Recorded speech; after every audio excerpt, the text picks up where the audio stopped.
Estimados estudiantes de nivel pre, tengan todos ustedes muy buenos días. Vamos a dar inicio a nuestra clase del curso de biología del día de hoy. Para tal, vamos a desarrollar lo que viene a ser el aparato excretor, tanto en lo que son los seres animales y en el caso del ser humano. Y para no perder más el tiempo, pues empecemos ya con la descripción de nuestra clase. A ver, empecemos entonces. Cuando hablamos de lo que vienen a ser los organismos o seres animales, podemos mencionar que existen seres animales sin un sistema o aparato excretor. En este caso, pues encontramos a las esponjas y a los celenterios, que pues no van a tener realmente un verdadero sistema o aparato excretor y que van a eliminar sus desechos a través de células epidérmicas que van a liberar sus desechos nitrogenados a el exterior a partir de toda su superficie, ¿no? Entonces, en esta superficie, tanto de lo que son las esponjas marinas y los celenterios, pues tienen esas células epidérmicas que permiten la liberación de las sustancias de desecho, como el amoníaco, que son las que producen y las liberan pues al medio acuático, ¿no? Las sustancias de desecho. Esos serían los organismos sin sistema excretor o aparato excretor.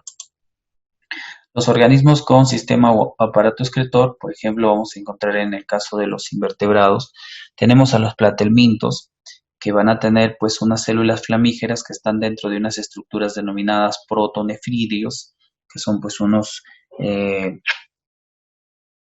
riñones extremadamente primitivos que lo que hacen pues es filtrar todas las sustancias de desecho, las células flamígeras, y devuelven su líquido circulatorio pues al resto de su organismo, reteniendo todos los desechos para ser expulsados a través de un nefridióporo al exterior del cuerpo de este individuo. En el caso de los nemátodos, presentan una estructura denominada túbulo en forma de H, que después va a ser un órgano excretor que va a filtrar todo el líquido circulatorio, el hemolinfa que tienen estos animales invertebrados y que pues expulsarán a través de un orificio que va a permitir liberar a través de lo que es el tubo excretor en forma de H al exterior todos los desechos filtrados de su líquido circulatorio.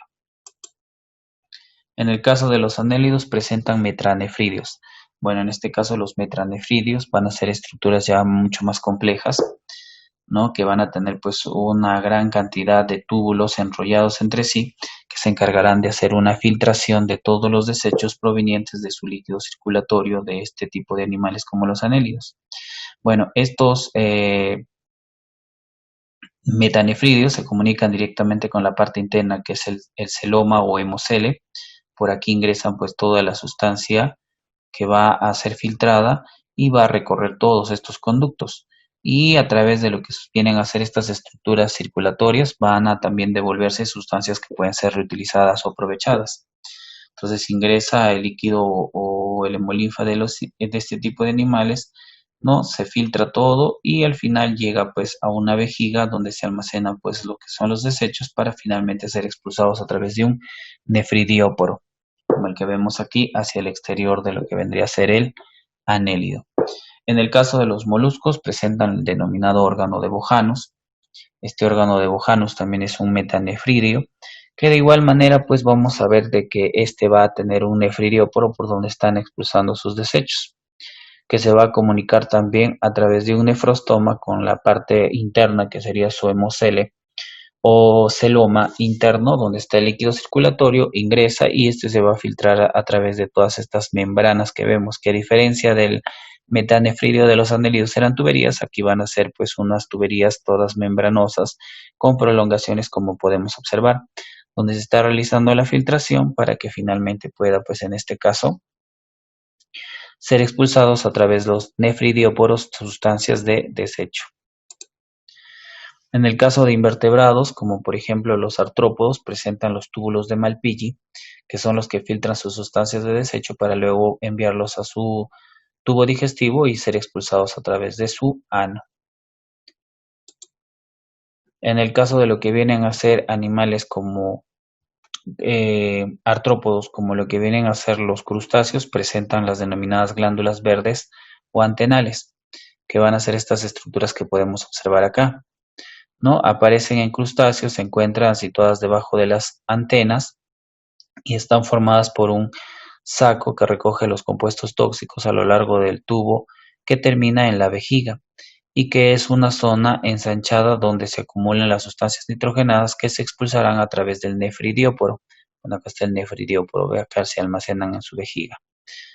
¿Ya? Y en el caso pues de los que son los arácnidos, presentan las glándulas coaxales que son similares, pero estas aparecen netamente en arácnidos, ¿no? Y que habitualmente se van a localizar a nivel de las patas.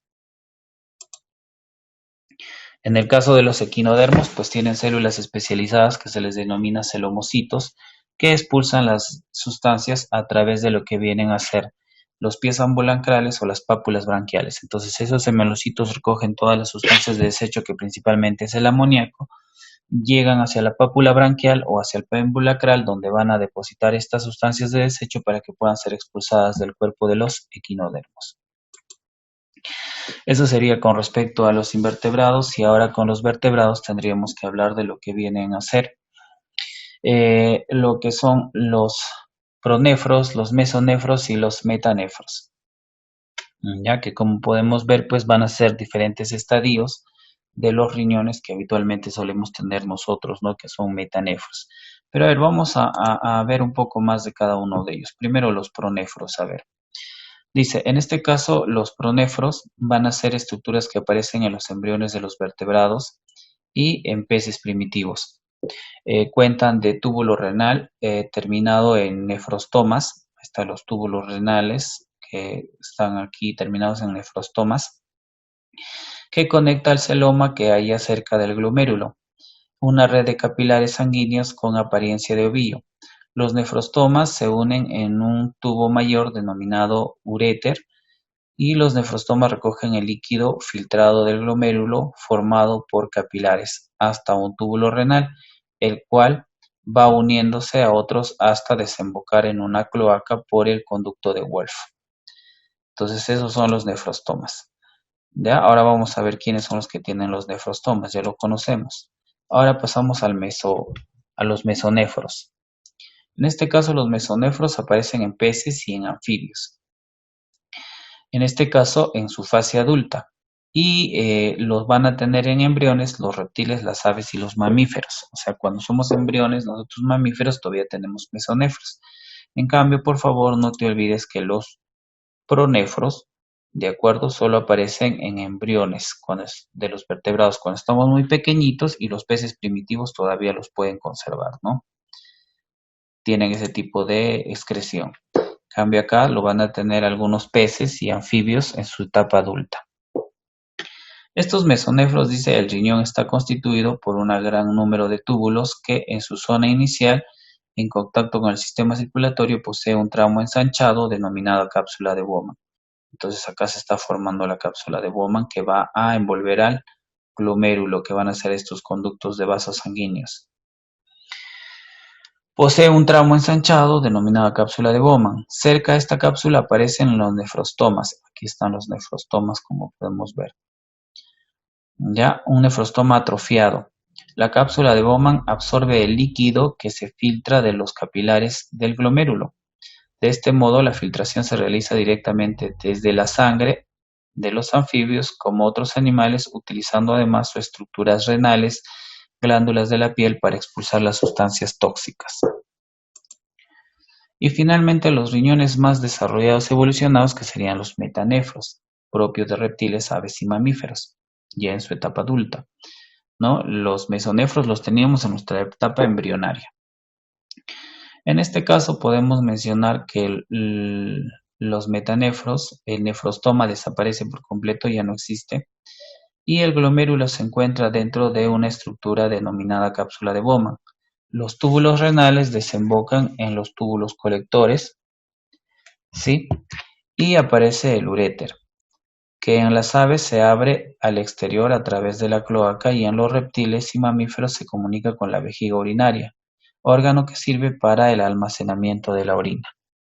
Ya, entonces estos ya vendrían a ser las estructuras de los riñones que nosotros ya poseemos. Entonces los riñones que nosotros poseemos se llaman metanefros. Cuando hablamos ya específicamente del aparato excretor humano, tenemos que hablar que el ser humano va a eliminar sustancias de desecho a través de los pulmones, por ejemplo, expulsamos el dióxido de carbono, que es una sustancia de desecho. A través de la piel y en el sudor expulsamos algunas toxinas de nuestro organismo. En los intestinos se forman las heces fecales que luego también expulsaremos y tenemos también un sistema o aparato urinario que nos permite la eliminación o expulsión de lo que viene a ser la orina. Vamos a hablar netamente el día de hoy del aparato urinario. Decimos que es el conjunto de órganos encargados de la eliminación de los catabolitos o desechos de la sangre mediante procesos como la diálisis. En este caso, formando de esta manera la orina, la cual es conducida para su evacuación hacia el exterior. También regula la composición y el volumen de los líquidos corporales mediante el ajuste constante urinario, incluye a los riñones y a las vías urinarias de este aparato urinario. Tenemos que mencionar en este caso que nuestro aparato urinario cumple las siguientes funciones: formación de la orina, limpia la sangre y la eliminación de desechos, mantiene la composición química de la sangre y también equilibra o da un equilibrio de agua. El sistema o aparato urinario también permite que los desechos que se eliminan de este sistema urinario van a ser, por ejemplo, la urea, que se produce el desdoblamiento de los ácidos, excesos de agua, ciertas vitaminas y medicamentos que expulsamos a través de nuestra orina. La fisiología va a estar formada por los siguientes pasos. Se filtra la sangre o el líquido intersticial, eliminando el agua y las pequeñas moléculas disueltas. Se reabsorben también los nutrientes. Entonces hay un primer proceso que es la filtración, luego la reabsorción de nutrientes y el exceso de agua y nutrientes y desechos se excretan del cuerpo. Entonces la excreción, ¿no? Entonces serían los tres procesos que nos va a permitir o formar o que se den para que se pueda formar la orina en lo que viene a ser el aparato urinario. ¿Cómo se forman estos desechos? Bueno, se digieren proteínas de los alimentos. Por ejemplo, miren esta pierna de pollo que tienen pues proteínas, ¿no? Y estas proteínas que tiene la pierna de pollo se van a romper y convertir en aminoácidos.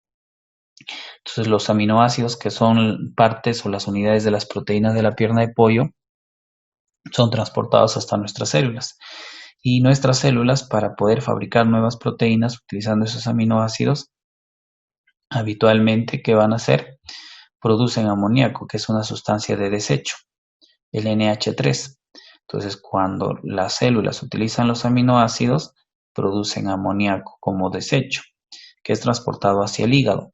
El hígado lo convierte en urea y luego es transportado hasta nuestros riñones para que nuestros riñones filtren la sangre y justamente pues puedan eliminar esa urea, dando origen a lo que viene a ser la orina, ¿no? Entonces en los riñones la urea es filtrada para convertirse en orina y finalmente ser expulsada de nuestro organismo. Aquí vemos los órganos de nuestro aparato urinario. Está formado por dos riñones y los conductos urinarios como los uréteres, que son dos, una vejiga que almacena la orina y una uretra que es el conducto que permite la expulsión de la orina hacia el exterior del cuerpo, ¿no? También pues encontramos la arteria renal, ¿no? Que se lleva pues la sangre limpia y la vena renal que está trayendo pues la sangre ya toda contaminada, ¿no? Listo. A ver, pasemos a la siguiente diapositiva. Bueno, acá también vemos en el caso de la mujer, varía un poquito, sobre todo en la medida de lo que viene a ser la uretra, ¿no? Que justamente ya lo vamos a ir dando a conocer. Empecemos a hablar del riñón. Bueno, el riñón tiene la forma de un frijol o guisante. Es de un color rojo pardo vinoso. Pesa de 150 gramos en el caso del varón y unos 135 gramos en el caso de la mujer. Su tamaño es de 12 centímetros de longitud, o sea, de largo, 6 centímetros de ancho y aproximadamente 3 centímetros de espesor. El riñón izquierdo es algo más largo y grande que el riñón derecho. Bueno, en este caso también vemos que su posición, en este caso el riñón derecho está un poquito más hacia abajo, mientras que el izquierdo está un poquito más hacia arriba. Y este es un poco más grande porque tiene más espacio, ya que aquí justamente este riñón está pues por debajo de lo que viene a ser el hígado, entonces no hay mucho espacio, por eso está un poquito más hacia abajo. ¿De acuerdo? Aquí vemos sus estructuras, pues vamos a ver que aquí ingresa la arteria renal ramificándose a lo largo de toda la estructura de lo que es la médula renal. Aquí vemos pues la vena renal que igual se va a ramificar a través de lo que va a ser esta parte que es la corteza, ¿no? La corteza renal, ¿no? Vemos aquí los cálices renales, vemos también la pelvis renal, ¿no? Y vamos a ir conociendo cada una de las estructuras que van a formar parte del riñón. Aquí lo vamos a ver más detalladamente. Bueno, podemos ver que aquí a nivel de la corteza renal llegan y se ramifican las estructuras más delgaditas tanto de la ramificación de la vena renal como de la arteria renal. ¿De acuerdo? Y vemos aquí una especie de embudos que se están formando que se van a denominar las pirámides de Malpighi. Y en el interior de estas pirámides de Malpighi encontramos la médula renal. Y dentro de dicha médula renal vamos a encontrar a la unidad de lo que van a venir a ser nuestros riñones, que son los nefrones. Nefrones que se encargan de filtrar la sangre para permitir la expulsión de todos sus desechos y purificar dicha sangre. Entonces ahí vamos a ver justamente ahora qué son los nefrones. Aquí vemos la estructura de un nefrón, ¿no? Que justamente está formado pues por un glomérulo, que sería pues una especie de malla que se forma de los vasos sanguíneos. Aquí está viniendo la sangre pues con desechos, ¿no? Que se tienen que ser expulsados. Este glomérulo filtra, vierte los desechos en la cápsula de Bowman, que es una especie de habitáculo que rodea y envuelve al glomérulo, y luego esos desechos empiezan a ser expulsados a través del túbulo proximal, ¿no? Recorren todo el túbulo proximal, llegan hacia el asa de Henle, que es la porción más delgada del túbulo, de los túbulos, y que comunica el túbulo proximal con el túbulo distal. Luego la orina sigue su camino a través del túbulo distal, que finalmente desembocará en el conducto colector, que va a comunicar a muchos nefrones que están filtrando todos los desechos de lo que viene a ser la sangre. ¿De acuerdo? Ahora, continuemos. Esto se da en los siguientes procesos. El primer proceso es la filtración. Entonces dice, el agua, los nutrimentos y los desechos se filtran de los capilares glomerulares hacia la cápsula de Bowman. Entonces de aquí, de estos capilares del glomérulo, van a pasar hacia la cápsula de Bowman. Filtración. Ahora, en segundo paso, en el túbulo distal, bueno, esto está más sencillo, ¿no? El túbulo distal, acá sería el asa de Henle, túbulo proximal. En el túbulo distal, proximal, casi todo el agua y los nutrimentos se reabsorben a la sangre. O sea, lo que va a servir agua y nutrientes se vuelven a la sangre. Por eso vemos las flechitas que van desde el conducto desde lo que es el túbulo proximal hacia los conductos sanguíneos. Se está reabsorbiendo agua y nutrientes. Muy bien. Luego pasamos el asa de Henle y llegamos al túbulo distal. En el túbulo distal se da la secreción tubular. ¿Qué ocurre acá? En el túbulo distal, desechos adicionales se secretan activamente desde la sangre hacia el túbulo. Entonces, si hubieran quedado todavía en la sangre algunos desechos, pues aquí es la oportunidad donde de la sangre, o sea, de los conductos sanguíneos, van a pasar directamente al túbulo distal para finalmente ser expulsados, ¿no? Y finalmente, en el conducto colector, que es este conducto que va a recibir a varios nefrones, pues se da la concentración, ¿no? Donde el conducto colector pasa más agua hacia la sangre y de modo que la orina esté más concentrada. Entonces el conducto colector puede concentrar la orina reabsorbiendo agua y devolviendo esta agua hacia la sangre, haciendo más pura y concentrada la orina. Aquí vemos todo ese proceso nuevamente, la filtración en la cápsula de Bowman. Luego, aquí se pueden eliminar algunos desechos en el túbulo proximal, como algunas sales y nutrientes, y también agua, ¿no? Aquí vemos también que se pueden eliminar otros desechos, como algunos desechos en el túbulo proximal, ¿no? Esa es la secreción tubularia, como amoníaco, algunos iones de hidrógeno, catión, etcétera. No te olvides que aquí se está reabsorbiendo, ¿ah? Aquí en el túbulo proximal se reabsorbe. ¿A dónde se va? Esto se va hacia la sangre, ¿no? Regresan algunas sales minerales y nutrientes y agua hacia la sangre. Aquí también, pero en menor cantidad, pero lo que sí es bastante marcado aquí que se están desechando algunas sustancias que no habían sido filtradas antes, como algunas partículas, algunas moléculas de amoníaco, algunos iones hidrógenos, algunos iones potasio, etcétera. Y en el conducto colector habitualmente se va a concentrar la sangre gracias a que habitualmente en este va a participar pues una hormona que se llama ADH, hormona antidiurética, y por eso ponen este asterisco. Esta hormona antidiurética le ordena al túbulo colector que reabsorba mayor cantidad de agua y lo mande a la sangre, sobre todo cuando estamos en procesos de deshidratación. Justamente dice, el calor provoca la pérdida de agua y la deshidratación. Los receptores del hipotálamo detectan que tenemos bajo contenido de agua en la sangre y lo comunican a la hipófisis posterior. La hipófisis se encarga de liberar el ADH y este ADH viaja a través de la sangre hasta nuestros riñones. El ADH incrementa la permeabilidad del tubo distal y del conducto colector, lo que permite que se reabsorba más agua hacia nuestra sangre y que el agua es retenida en el cuerpo y se produce una orina más concentrada. Pero ¿para qué se ocurre o para qué se produce todo este fenómeno? Es para evitar justamente procesos de deshidratación. ¿De acuerdo? Entonces este conducto colector y el túbulo distal son afectados por el ADH, que les va a dar más permeabilidad y les va a permitir reabsorber mayor cantidad de agua para evitar la pérdida de agua excesiva y no nos deshidratemos. Por eso se llama hormona antidiurética. ¿Ya? Es la hormona antidiurética, o sea que evita que se pierdan excesos de agua. Pasamos a las vías urinarias, nos toca hablar de los cálices renales. Aquí tenemos la médula renal, ¿no? Que estaba formada por las pirámides de Malpighi. Estas médulas, aquí están pues los nefrones, están los conductos colectores y todos ellos hacen o forman una especie de embudo que van a descargarse en lo que son los cálices renales. Existen cálices renales menores entre 8 a 12 que van a ser estos primeros conductos que vamos a ver. Aquí hay 1, 2, 3, 4, 5, 6, 7. Bueno, debería haber un total de 8, ¿no? Uno debe estar por detrás. Entonces, ¿qué ocurre? Estos cálices menores, acá por acá estaría otro, ¿ves? Este es otro conducto de otro cálice. Ahí está, acá serían 4, ¿ve? Total, más o menos así. Vamos a ver que en algunos casos hay de 12 hasta 8 cálices menores en cada riñón.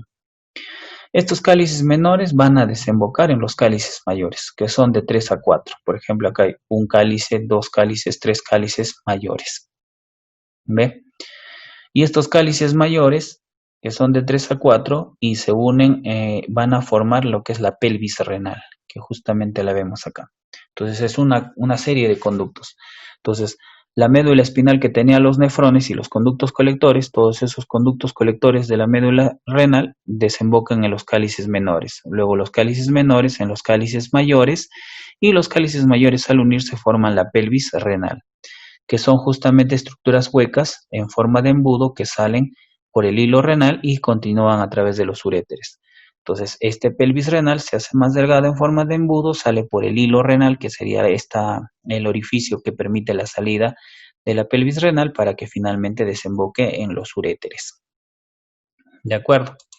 Ahora, los uréteres dice que tienen una longitud de 26 a 28 centímetros, que van a permitir justamente conducir la orina desde la pelvis renal hacia la vejiga, como podemos observar. ¿Ya? Entonces, están permitiendo llevar lo que viene a ser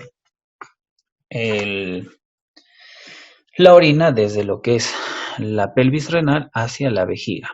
No te olvides, son dos conductos que tienen una medida de 26 a 28 centímetros. Luego, la vejiga es un órgano muscular hueco que almacena la orina traída a través de los uréteres y la evacúa a través de la uretra. Entonces, miren acá, llegan los uréteres, almacenan la orina y lo van a evacuar luego a través de lo que viene a ser la uretra.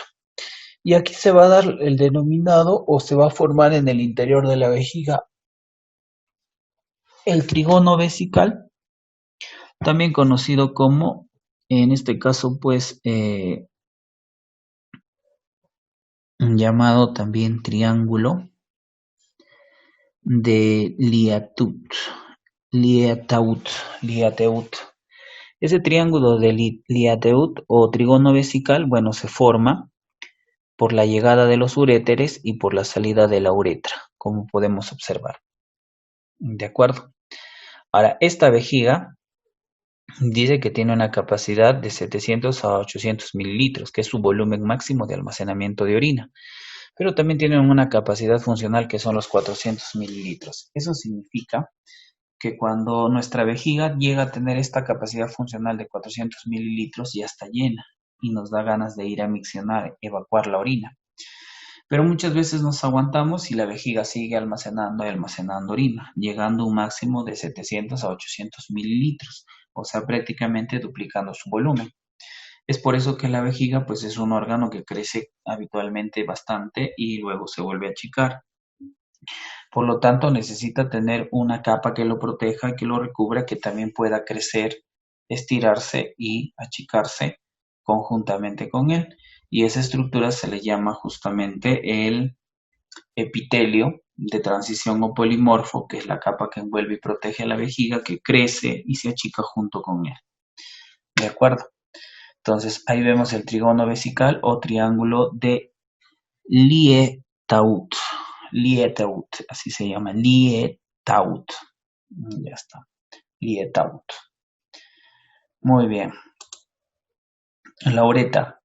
Podemos mencionar de la uretra, en este caso, sí, que al inicio de la uretra se localiza el esfínter interno de la uretra, que es involuntario. Además, a unos 7 centímetros del inicio se encuentra el esfínter externo de la uretra, que es voluntario. O sea que para que nosotros podamos expulsar la orina hay dos esfínteres, un esfínter interno, ¿de acuerdo? Y un esfínter externo. Entonces no te olvides que el esfínter interno se encuentra, dice, este se va a localizar al inicio de nuestra uretra, ¿no? Entonces a 7 centímetros después se encuentra el segundo esfínter, que sería el esfínter externo. Entonces, más o menos en donde inicia nuestra uretra está el esfínter interno, que es involuntario, no lo manejamos nosotros, y a 7 centímetros luego está el esfínter externo, que sí es voluntario y nosotros lo controlamos cuando nos aguantamos de ir a orinar, ¿no? Y en este caso, pues dice que este esfínter sí es voluntario. La uretra masculina mide de 16 a 20 centímetros de longitud y tiene función urinaria, también función eyaculatoria, o sea, el paso de lo que son los espermatozoides del aparato reproductor masculino. Y en cambio la uretra femenina tan solo mide aproximadamente 4 centímetros y solo presenta función urinaria, más no función reproductiva. Si vemos acá la vejiga, en este caso, pues la uretra femenina solo llega a medir 4 centímetros. Entre su esfínter externo y su esfínter, entre su esfínter interno y su esfínter externo, pues a lo más hay una distancia de 4 centímetros. Es mucho más complicado para una dama poder aguantarse de ir al baño. Y es justamente que cuando las damas se aguantan de ir al baño, habitualmente suelen escapar pequeñas gotas de orina que pueden cambiar el pH de la cavidad vaginal y al cambiar el pH de la cavidad vaginal pueden producir procesos infecciosos. Entonces no es bueno, no es recomendable. En el caso del varón, bueno, tiene una uretra más larga, los dos esfínteres están más separados, unos 7 centímetros, ¿no? Y bueno, pues de aguantar pueden aguantar, pero el hecho es que la vejiga masculina al crecer va a aplastar a otro órgano que se encuentra al costado del que viene a ser la próstata y a lo largo de mucho tiempo estándose aguantándose, van a generar enfermedades como la prostatitis, que sería la inflamación de la próstata, producto de que se está aplastando siempre por la vejiga, por la mala costumbre de estar aguantándose de ir a miccionar y a liberar la orina. Bueno, de esta forma hemos concluido con lo que vendrían a ser el tema del día de hoy. A ver, les voy a leer rapidito lo que son las preguntas, ¿ya? O lo vamos a poner de manera rápida, las preguntas en la diapositiva.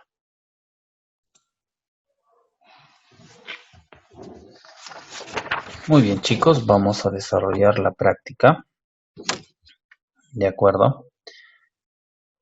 Y podemos mencionar que la pregunta número 1 nos dice, el, el trígono de longitud, ¿no? O trígono vesical está formado.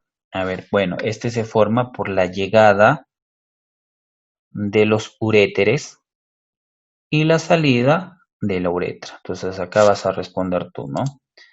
que el trígono de Lie-Ataud se va a formar por la llegada de los uréteres y la salida de la uretra. ¿De acuerdo? Correcto. Segunda pregunta. La vejiga se encuentra revestida por epitelio llamado, bueno, en este caso el epitelio que recubre, protege, envuelve, no se les explicaba que es un epitelio que crece junto con la vejiga, se llama polimorfo o de transición.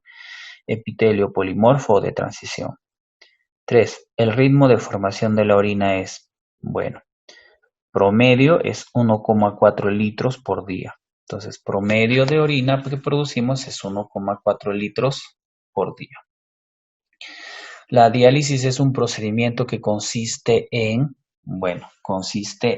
la filtración de la sangre para liberarlo de sus impurezas, ¿no? De sus residuos.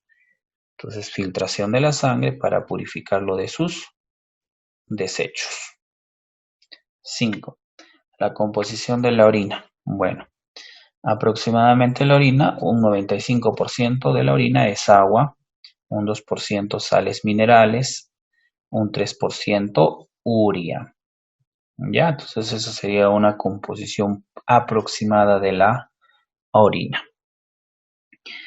A ver, ¿cuáles son las partes del nefrón? Justo lo hemos estudiado ahora el nefrón, ¿no? Bueno, tiene, a ver, el glomérulo, ¿no? Que es esa especie de malla que se forman de los pequeños vasos sanguíneos, ¿no? Y el glomérulo está envuelto por la cápsula de Bowman, glomérulo, cápsula de Bowman. Luego el túbulo proximal, ¿no? Asa de Henle, que es el que une al túbulo proximal, y finalmente túbulo distal. El asa de Henle une al túbulo proximal con el túbulo distal, ¿no? Entonces esas serían las partes del nefrón y este desemboca en el conducto colector. 7. ¿Cuál es la función de la renina en el proceso de regulación de la presión arterial? A ver, bueno, en este caso la renina está siendo pues elaborada por unas células que se encuentran en los espacios interglomerulares. En el glomérulo hay unos espacios que quedan vacíos.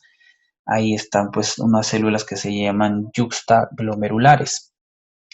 Estas células yuxtaglomerulares fabrican la renina cuando habitualmente hay una hipotensión arterial, o sea, una baja tensión arterial, ¿no? O baja volemia también se le denomina.